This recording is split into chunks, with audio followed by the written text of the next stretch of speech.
Alors cette nomination, c'est une grande fierté. Une grande fierté pour moi en tant que DRH, mais aussi une grande fierté à titre personnel. Nos premiers échanges avec Holy Calls, c'était 2020.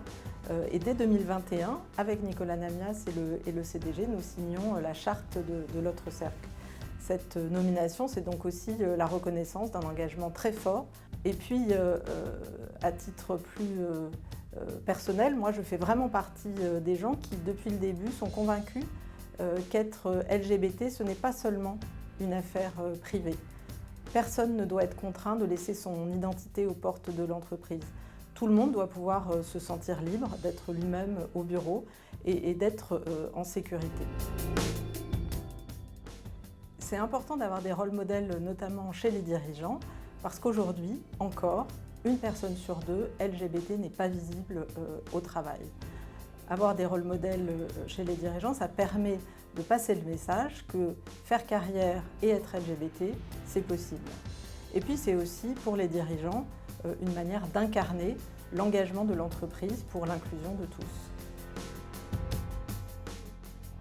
Alors je voudrais d'abord rappeler que nous pratiquons une politique tolérance zéro vis-à-vis des actes de harcèlement ou des comportements homophobes.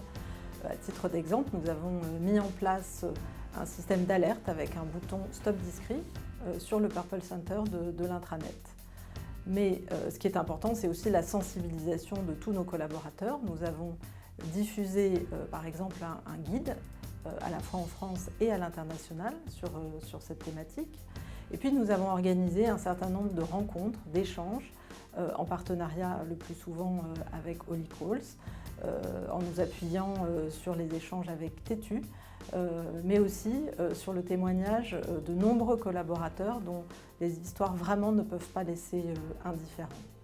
Et puis nous avons également travaillé sur la parentalité, par exemple avec le maintien de la rémunération sur le congé coparent de 4 semaines, qui est ouvert à la fois aux hommes et aux femmes, et qui est également ouvert en cas de GPA.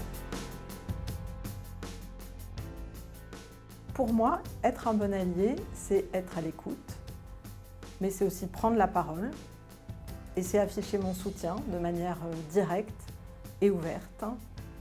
Et c'est d'ailleurs ce que je continuerai de faire à l'avenir.